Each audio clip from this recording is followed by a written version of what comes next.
Hi, welcome to my channel. I'm Jessica from Jessica Wanders, and this is a garden video where I wander around my garden, I harvest some stuff from the garden, and then I cook and or can various things with the things that I harvest. So if you enjoyed the video, make sure to give it a thumbs up and subscribe if you'd like to see more garden videos or other types of videos too that I do. It is starting to be very threateningly frosty. So I don't have many pickles or cucumbers. Oh, I've got tons of cucumbers left actually. I'm gonna pull all the cucumbers. I'm not pulling those beans yet, but the cucumber plants, I'm gonna get them all out of here and this whole area cleaned up today.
The little tiny ones, even the little tiny ones don't look green. And then when they got bigger, they just took this shape no matter what size they were. So I'm not sure what I'm gonna do with them. It was pretty bad cucumber year, obviously. But well, pickling cucumber year, because the other ones did okay. There's a big one, and then all these ones over here. Long English cucumbers did okay. This is probably about a third of what we've pulled out of the garden already this year. Some of them are yellowing, but these will be easy to use up. Maybe I'll make some tzatziki or something. These are the bush drying beans that I have growing. They kind of got overrun by the squash plants, so they didn't do as well as they normally would have. I'm probably going to pull most of them. They're starting to yellow. It's getting too cold, and then I'll hang them up so they can keep drying. They're things like kidney beans, cassoulet, black beans, that kind of stuff. It doesn't look like it was an exceptional year along with everything else. But we'll maybe get some, even just seeds to plant for next year.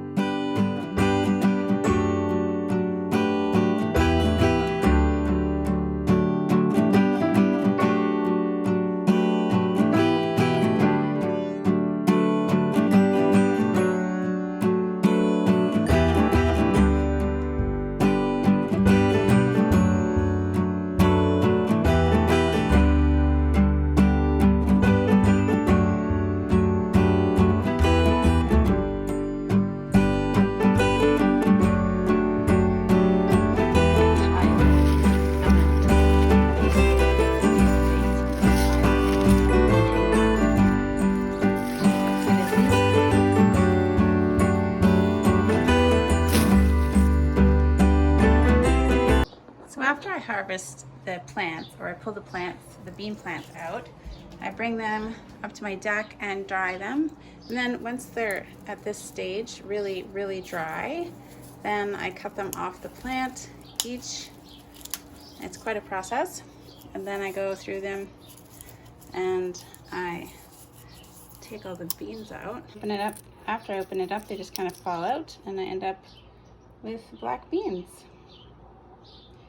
And these are the types of beans that I grow here. These are last year's beans, except for these ones. I just haven't shelled all the rest of them, and I'm trying to wait for the kidney beans to get a little older before I pull the plants. But this is basically it. I let them dry, and then they're dry beans. These are last year's black beans. These are the cassoulettes that are left from last year. That's a white kidney bean. These are cranberry beans from last year, Taylor Horticulture. That's what these are, I think. I just found those ones open on the ground. These are pintos. I didn't grow pinto beans this year. I'll probably buy some. These are chickpeas. I try to grow them. They don't grow super well. I keep planting them in the wrong spot and they get overgrown by things. Sometimes if I have green beans that get really big, I just dry them out and use the beans as just regular beans. So those are those. These are called borlotti beans. Those are the ones that were growing near the cucumbers. This year, this was last year's. I've used a lot of them. So yeah, so that's what I do. I grow beans, I grow dry beans. They're really easy in my climate. It's easy to leave stuff out and it just dries. If you hang it long enough, it just dries by itself. So then I end up with a lot of dry beans. I haven't bought bags of dry beans in years. These are our apple trees. You can't really see them. They're kind of overgrown. But this one right here is like a really softer sort of cooking apple. There, this apple tree here. It doesn't have any apples. We've collected all the apples. And then this second one is a larger, I don't know, they were here when we moved in and they were pruned the way that they were pruned. So we keep pruning them that way. But this is like a crisper Macintosh type apple that we have. We have about 3 large grocery bags full of apples left this season to deal with. So I'll be doing that today.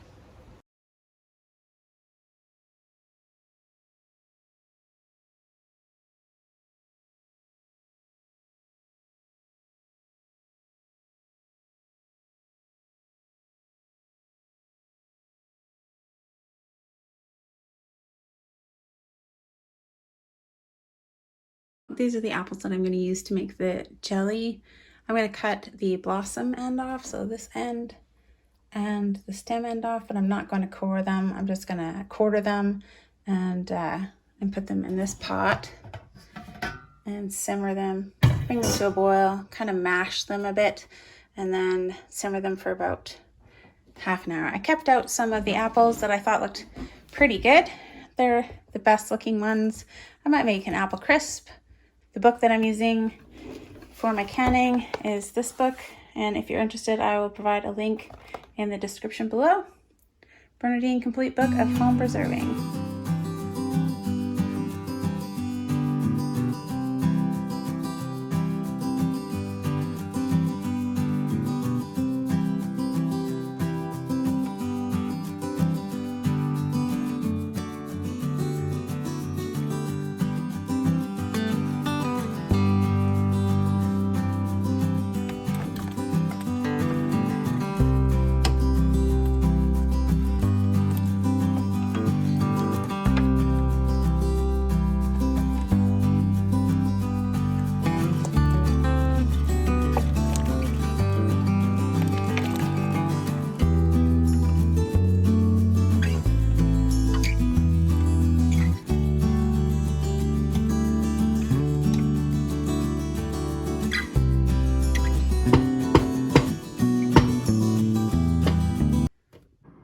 I'm going to take this mix, cooked mix, and I'm going to fill these jelly bags really gently, and then let it sit to drip.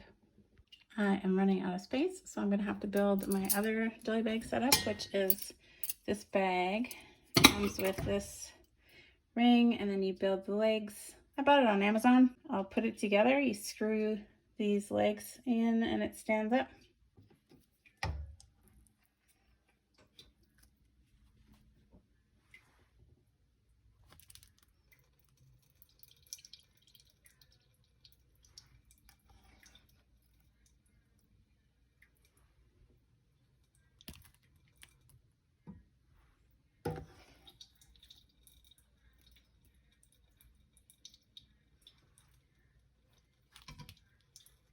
And I already messed it up by dropping a big clump of apple goo into the clear juice. So once it's all done, once I've gotten all of it that I'm gonna get, I'll have to run it through the strainer one more time, which I normally do anyways, but that was unfortunate. Goopy drips. There we go. That's all of it. I'm just gonna let it strain for a lot of hours, and then I'll put the juice in the fridge and make jelly tomorrow. This one's going pretty good. While we're waiting for the jelly, I'm gonna make an apple crisp or an apple crumble. I think my grandmother called it pudding, apple pudding. Anyway, whatever it's called. So I've got these apples. I've got some cinnamon, brown sugar, some oats, about 1/2 to 3/4 cup of white sugar, and then some butter and some lemon juice. First thing I'm gonna do, I'm gonna slice up these apples. Actually, first I'm gonna preheat the oven to 325 actually. These are the apples. I do have an apple kind of peeler, core, slicer thing, but I don't drag it out for something small like this. So I'm gonna add my sugar to the apples. And I'm gonna add 1 tablespoon of lemon juice. And I sprinkled with some cinnamon.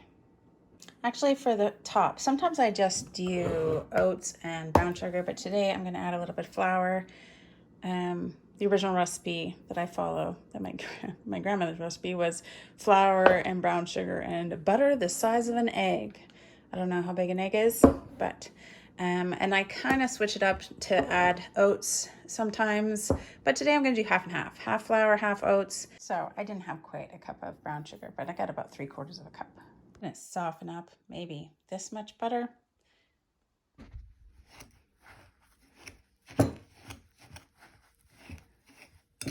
We're just gonna add this to the top, and then we're gonna flatten it out. Just kind of squishing it down, make kind of like a shortbread type topping on top. This is the apple crisp after about actually 45 minutes. You go on and let it cool completely so that it's not so liquidy, and so it firms up a bit.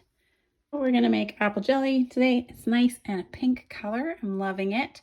I am going to re-filter just one more time and make 4 cups because we want to work with jelly in 4-cup increments amounts.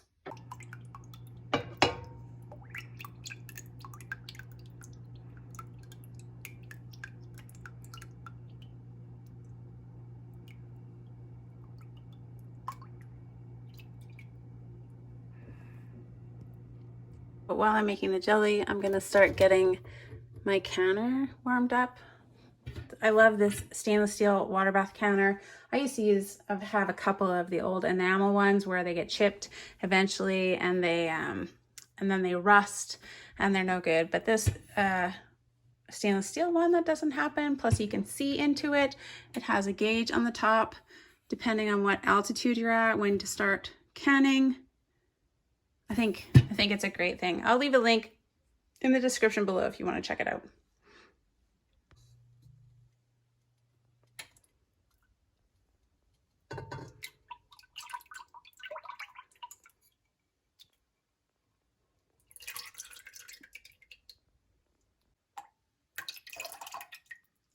Sugar.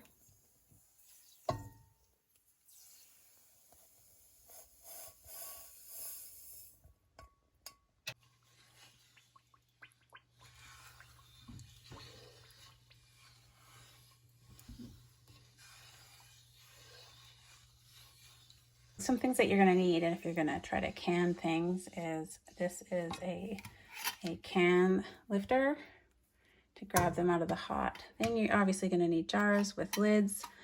This is a nice funnel filler thing. This is a headspace spacer. It has 1 inch, 1/2 inch, 3/4, and you can also use the other end to get air bubbles out and stuff like that. And a water bath counter to make this apple jelly. I will provide a link in the description below. For just a basic canning pack, again, I'm just using the recipe for old-fashioned apple jelly with no pectin from this Bernardine Complete Book of Home Preserving.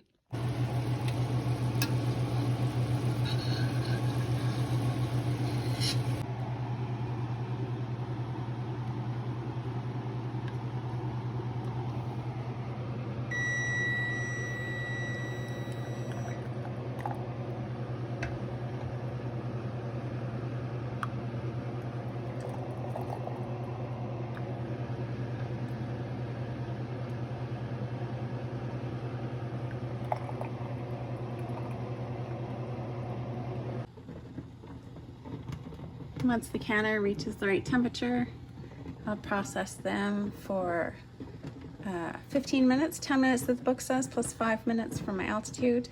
The recipe did say that it would make 4. I made 3.5, which is pretty common for me. I don't always make what it says, but this will be in the fridge for us to eat. So this is what I ended up making with about 3 big grocery bags of apples. I did keep out the best ones just for snacking on. And then I made this apple crumble, apple crisp. I'm gonna eat some with ice cream pretty soon. And then I made 2 batches of apple jelly. These ones, some of these ones just came out, haven't quite popped yet. It was supposed to make 4 1-cup jars, but I only got 3.5 really. In the first one I got 3 and not even a half. So 2 batches made 6.5 jars, plus I have some, that was 2 amounts, made not quite this full jar of jam for the fridge that we can eat right away. And then I made up some apple juice as well. I just added some water and some sugar for that, so that's going straight into the fridge to drink as well. So that's everything for 3 grocery bags of apples.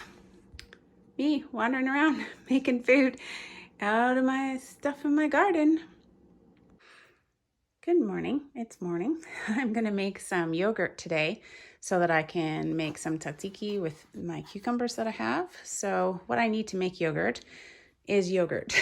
I need to start with some existing yogurt, a clean container, and some, I use 18% coffee cream. I get these at Walmart, 2 for $7. And I really only use about 1.5 of these in here. So I'm left with a little bit of milk.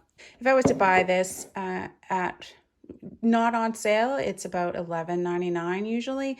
On sale, sometimes you can get it for $8.99, sometimes $7.99, but not very often. If it's on for $7.99, sometimes I buy it just to keep from making it, but it's still cheaper to get the 2 for $7 or get 2 of these. You can also make it with the 10% coffee cream. It'll just be thinner, and I like my yogurt thick. So first thing I'm going to do is I'm going to add about 6 slubby big spoonfuls of yogurt to this container. I just had to mix up this yogurt first. So I just grabbed some, all that, 1,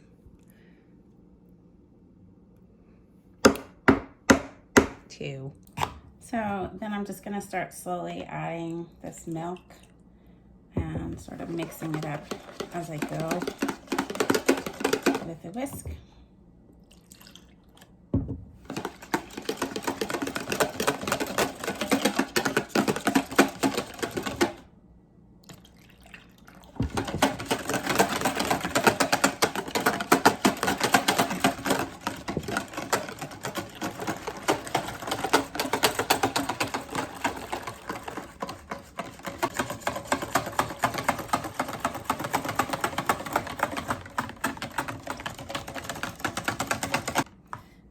It's nice and frothy on top.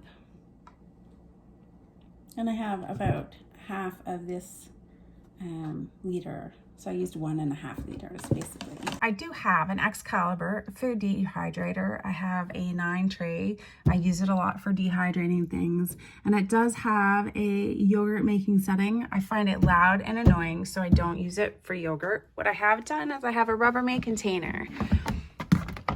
In it, I have a towel, but I also have a seed starting tray that I use for starting seeds in the spring. And I plug that in maybe it sounds hokey, but I don't think these seed starting trays are very expensive, whereas an Excalibur food dehydrator, and honestly it's too loud to be running it all day to make yogurt. Anyway, and then I set this towel up. I'll just do that quickly. Go, and then I put the yogurt in there, and then I cover it and kind of tuck it in nicely. Then I put the lid on, and that can take, and I leave it with an alarm set somewhere. I leave it for about anywhere from 8 to 12 hours, although I have left it for longer than that, and it's been fine. It just gets thicker and thicker the longer you leave it. So if I can find those seed starter trays that I'm talking about, I'll leave a link in the description below, and you can pick them up. I don't know that I got it from Amazon. I can't remember where I got my heating pads for starting seeds. Not seed starting trays, heating pads for starting seeds. So anyways, we'll have a look at it when it's done. You guys don't have to wait 12 hours. So we're gonna take out the yogurt, unplug this, unplug this. Let's see how it looks. Open it up. Try not to drip all the water on top. And I like to just give it a jiggle, and I can tell that it has set. And then I put the lid back on. You want to put it in the fridge for like 4 or 5 hours before you dig into it. In order to make the tzatziki, I do have this Breville food processor that I bought just over a year ago. I was really tired of food processors not working properly or breaking or whatever. So I got this one. It's quite expensive. I'll leave a link in the description below if you want to check it out. I'm just going to use this one, and depending on which way you put it up, you can get finer or coarser slices or whatever. So I'm going to do up some cucumbers in the food processor. You don't have to, but I am going to peel my cucumbers before I grate them. You also don't have to, but I'm going to scrape out the seeds. Push the lid down and press start.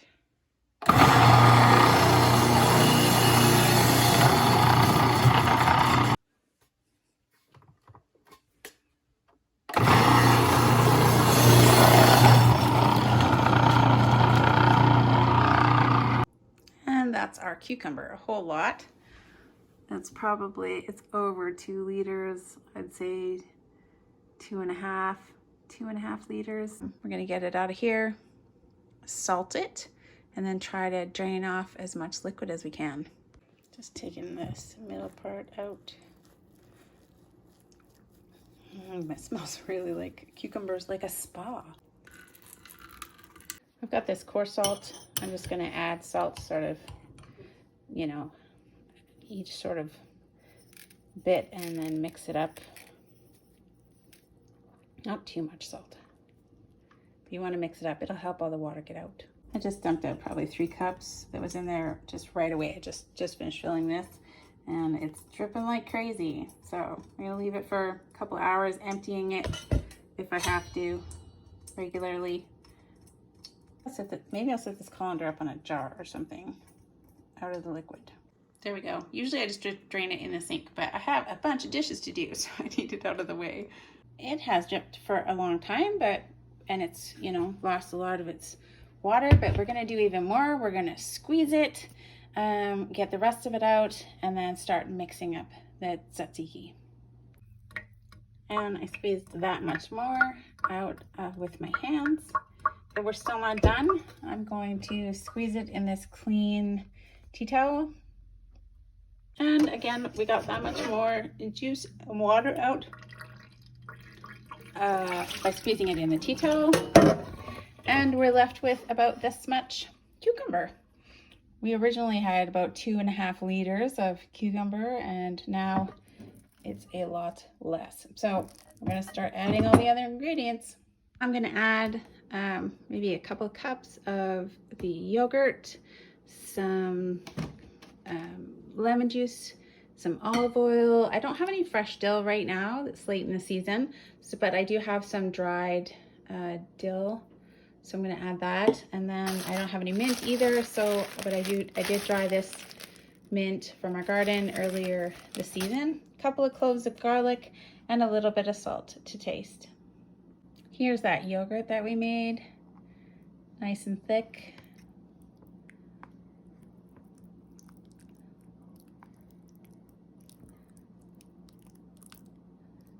I will mix it up and sort of make it more smooth, but that is gorgeous.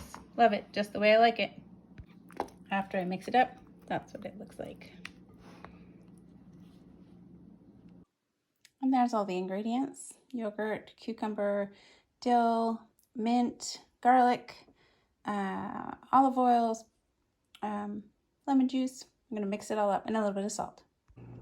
Tzatziki, it's a great way to use up a whole lot of cucumbers. You're gonna dip vegetables in it, put it on bread, have it with any kind of bread really. I'm gonna have it with like French bread sliced, but you can do a pita, Greek pitas as a side dish, as a snack for lunch. I like it with falafels on pitas. It's useful for a lot of stuff, and we'll go through this pretty quick. So that's another thing today from my garden. Well, I think that's where I'm going to end this week's garden video. If you've made it this far, don't forget to give it a thumbs up, give it a like, and subscribe if you want to see more videos from my garden. Thanks for watching. I know these videos aren't quite as popular as my $21 a week grocery challenges, but I enjoy doing it just as much. So thanks guys. Thanks for watching.